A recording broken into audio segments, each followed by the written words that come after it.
Wouldn't it be nice if Adam Sandler didn't count the dates up all so wrong? And wouldn't it be nice to talk together in a format that goes way too long? You know it's time to rewind, baby, for 19 dates of this movie with Drew Barry. Yeah, wouldn't it be nice? Good morning, listeners. It's another beautiful day here on It's Time to Rewind. I'm your host, Bubbawheat, and joining me today is my guest, Curtis Bloes. How are you doing today? I am doing wonderfully. Second day in, first time loving it. As if I didn't remember recording yesterday. Of course, or last week even. And this season we are discussing, what was the movie again? 50 First Dates. Oh, of course, that's right.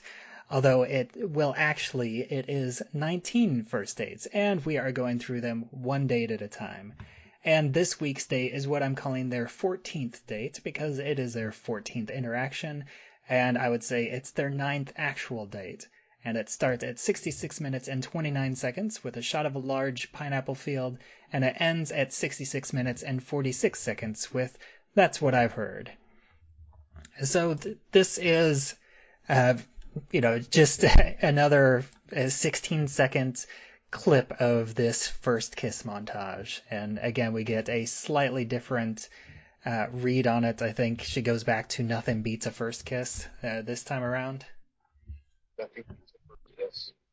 Yeah, and that I also once again have a little bit of location info, because this is like we get the close-up shot of the pineapple, and then we see this like just massive farm field with rows and rows of what we would assume is more pineapples. And this was actually shot at the Dole Plantation in Hawaii, which I believe that they are the largest growers of pineapples in Hawaii. And they're also a tourist attraction.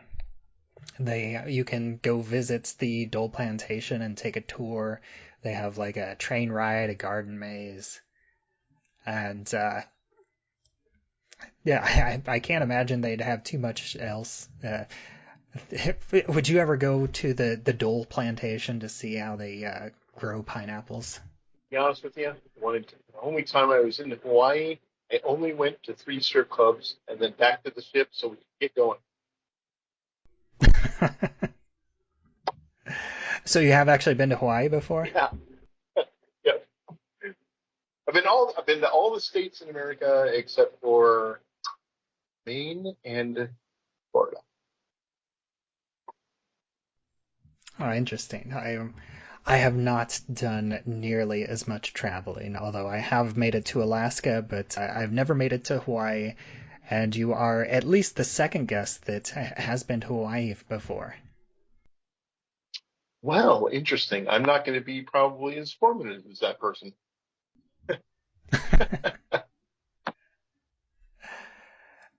So, I mean, this is another. It's not quite as beautiful as that sunset shot for the first kiss, but it is like kind of a nice little like sundown, or not quite sunset, but like late afternoon, or it's kind of backlit, or it's like I would say dusk. It's like just after sunset. I think it looks like. So they're very dark in frame. And then we get again to like another kiss.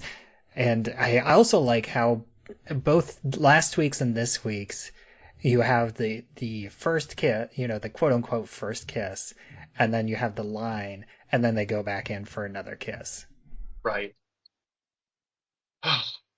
It's such a good little rom-com. Yeah. The thing that really stands out for me on this particular 16 seconds is the very Orson Wellesian school of film that they exercise here with the lighthouse fading away and becoming the pineapple. So you were talking last week about how they faded out on the lighthouse before they got to the top and showed it in its full glory. But if they had not, they wouldn't have been able to match the pineapple bottom and pineapple top thing to the lighthouse bottom and lighthouse top.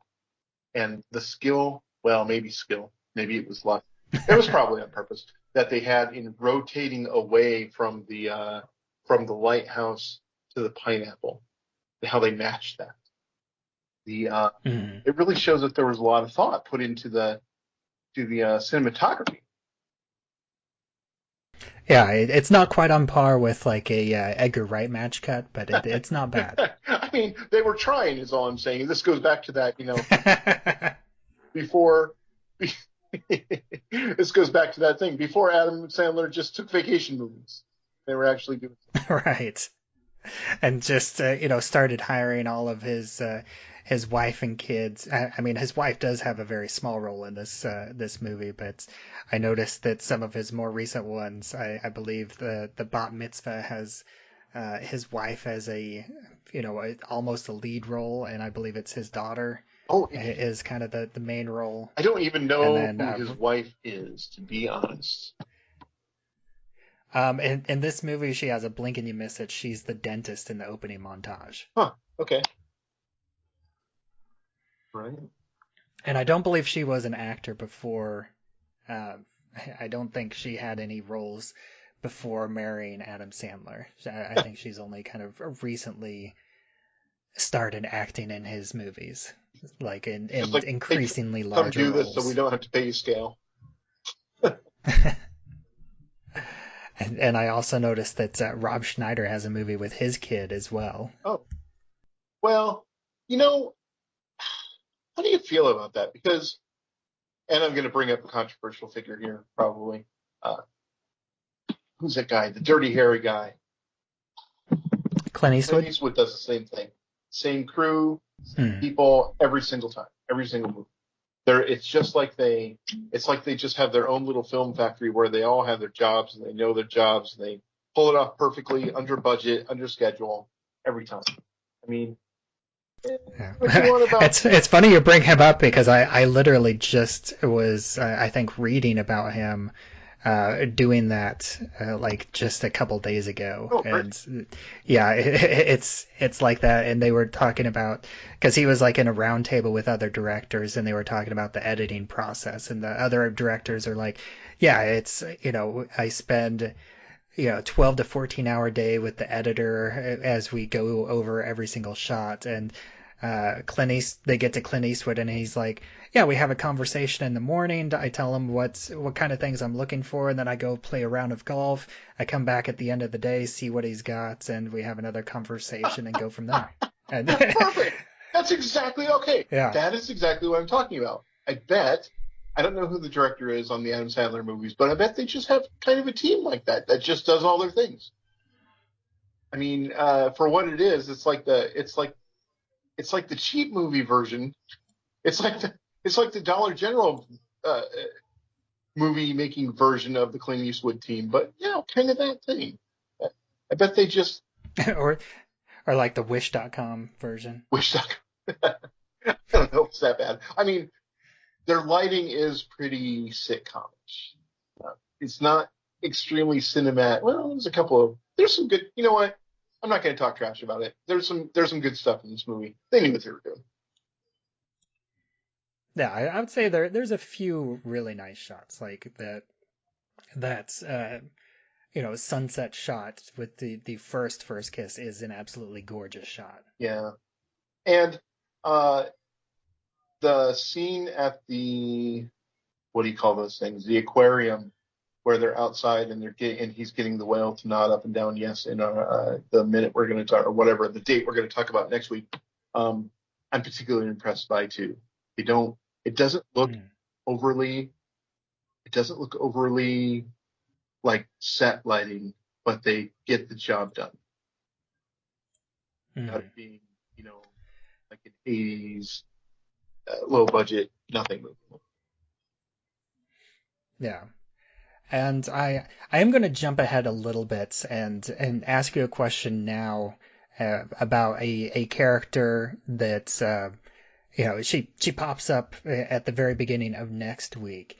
But I am curious on what your thoughts are on the Alexa character, because she is a a very interesting character whenever you're looking at it from a 2024 perspective, especially in terms of like trans and non-binary culture, and this was a lot more not intentionally insensitive, kind of like what we talked about with Rob Schneider last week. But I feel like Alexa as a character is in that weird, interesting space where I feel like if this movie was remade today and they kept Alexa as a character, she would be a fully like non-binary character. But here she's just a very masculine woman, and they make jokes, but they're also very positive. Like they have a like Henry Roth has a very positive relationship with her. If she's just accident prone, and there is a lot of lighthearted jabbing, but I look at it as mostly positive and friendly. Well, okay, because I've been giving that some thought too. Uh, I don't know. Here's what he doesn't do. There's no jokes punching down on them for being trans. Right. And I mean, and I've talked about this before. Like I think if this was made today, she would be a non-binary character. But as presented in the movie, I feel like she is, she's a woman that is okay with her masculine side and looks kind of masculine. So I've been referring to her as like she. Okay, so if they're making if they okay, I'm just running through this whole movie trying to think of all the things. There must be jokes where they make fun of her for being male. Yeah, I mean, it's like in the Missy Pyle dates, he suggests, you could go date that guy, and the camera pans over to Alexa, and she waves. But And is that a trans joke or is that a lesbian joke? well, she says, "Isn't that a woman?" And Henry says, "I'm not really sure." Well, okay. And then there's also a moment whenever Alexa is talking about, whenever Henry's asking advice, I was told not to see her. What would you do? And then she's like, if I was told not to see her, I would just close my eyes while she is pleasuring my manhood. Right. Well, okay, before we go completely into this character, one of the things I've noticed, because we all had sort of an awakening 2013, 14. It's like, oh, these people, there's really this thing out there that we just weren't aware of. It's not just people cross-dressing. This is a legitimate thing that's happening. People are experiencing this. People are, and to go back in time and watch movies, the trans characters were a part of our movie watching diet my entire life. You go clear back to the 70s, there were trans characters, and they were played. And they were, well, I think in this, I mean, there is a difference between characters in drag and fully trans characters, because I think most of the characters in Hollywood are drag characters because they're but like most of them, not all of them. Dog Day Afternoon, the reason he's even robbing the bank is because the guy that he's sort of with wants to become a woman, wants to get the operation. And that's going clear back to the 70s. And then once you realize that this has always been going on, there's always been kind of a trans person, what's the right word, presence in movies throughout history. It's like, oh, okay. There's always been this sort of attempt, and some of them have been very bad, very insulting, and some of them have been kind of honest. And where does this? Okay, so saying all that, like there's just a real person that wants to get an operation to become a woman in Dog Day Afternoon in the 70s, and then there's, I'm just going to say Ace Ventura and leave it there. Where does this person fall on the spectrum of being real and depicting that experience in a real way that's respectful? Because it's a comedy, so everything's going to be heightened for sure. But I think for 2004, I kind of get the feeling this was not written from a place of hate.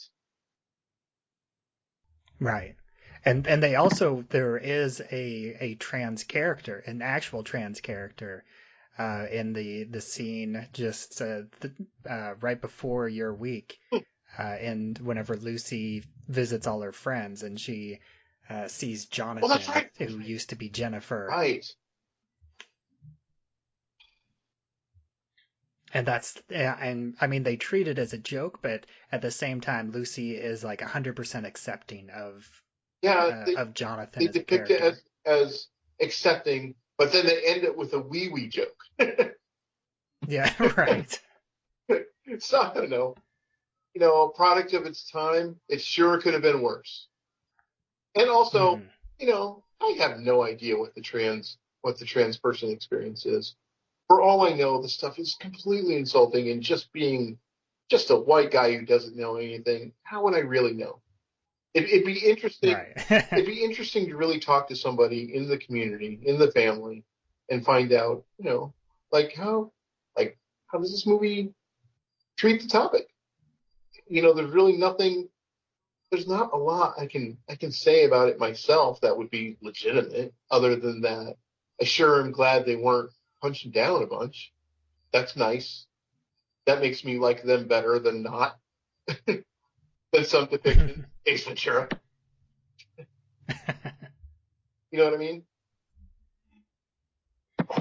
I don't know. Yeah, I'm kind of right there with you, where again I point out the fact that I am a cis straight white male, middle-aged male, bringing this up as a discussion, but I will have somebody on the week after you who at least can speak, not for the trans parts, but at least for the non-binary parts.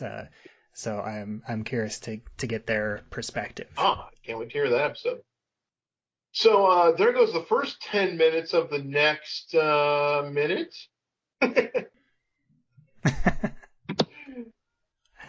And then once again, this is just, a very brief 16 seconds, and I don't really have any notes other than the Dole plantation. But did you have anything else for this part of the montage before we move on to come back next week and talk about the real meat of this section of the movie? I kind of do, because that's going to be such a huge thing. I kind of want to have this conversation quick just to see how you feel about it and stuff. There's this internet thing out there called the CinemaSins, right? Mm-hmm. They do not like this movie. They really kind of hate it. Even with the normal sort of lighthearted tone that they take, they get really mean with this movie. Like, they don't like this movie, the CinemaSins guys. Just all the plot holes, and they bring up the regular, like piddly things that they do. Oh, how come they always, whenever they're doing an establishment shot of the restaurant, it's always depicted as being right on the sea, but then when we see it, it's always in this little alcove, just stupid stuff like that. But they really hate the writing of this movie a lot. And they really just trash it, which is the opposite of how I felt when I was watching it. It's not a perfect script. Very few scripts are. But this thing really, I don't know, it just has heart. And it makes up for, in an 80, whatever it is, 93-minute, however long this movie is, in 93 minutes, they really tackle a lot of pretty deep subjects, especially when it comes to villains. And they're also trying to tell a lighthearted rom-com story over it. And I think, I don't know what it is. Something about this movie just seems pretty great to me, which is a stupid way to say it. It seems pretty solid to me. Just good movie. And I guess we've come back to this a couple of times. being surprised that Adam Sandler, was still trying back then, which also, but so that's the question I'm asking you. CinemaSins is really super hard on this movie. It's just being one of the stupidest movies maybe that they've ever. Do you where are you at on that spectrum? I've I kind of mentioned it a little bit last week, but as I've been digging into this, that I've really found a lot more positive than negative, even breaking this down into this smaller level and really digging into a lot of these scenes. I find that it has some interesting things to say, and it has a lot more surprisingly progressive viewpoints, especially in terms of consent. I think that's a big one, and how they go out of their way to give Lucy as a character agency and control over her life, and how Henry is, as soon as he starts dealing with Lucy, he is just the perfect guy. Like, he does everything absolutely correctly in order to help, deal with her disability rather than ignore or fix it. Gives her solutions to help live her life again, and is always looking for consent in every step where he's trying to further the relationship. It's really forward thinking in a lot more ways than I would have thought. Before starting this project and just kind of looking at this movie as a whole. Yeah. Oh, good. Good. We're kind of on the same page about that. That's cool. All right. And we will get into a little bit more of that, especially next week whenever we come back for the meat of this section. But once again, I'd like to thank you for joining me today and for these 3 weeks. And once again, why don't you take a moment and let everybody else know where you can be found online? All of my stuff can be found at Linktree/Curtis Bloes, and that is such a weird spelling. It's Curtis with a C and Bloes, but it's Bloes. It's not even Bloes isn't even spelled right on that one. BLO. Curtis Bloes. And as always, I'm Bubbawheat, and you can find me on pretty much any social media, but these days primarily Instagram and a little bit of Threads, anywhere where I'm at Bubbawheat. And you can also find this show, It's Time to Rewind, on all the available podcatchers out there, as well as we have a Facebook group that you can join and discuss episodes as they come out, or have discussions about other time loop movies, TV shows. It's all welcome there. And that's It's Time to Rewind, a time loop group. And until next time, I will see you again for breakfast next week. Nothing beats a first kiss. That's what I've heard.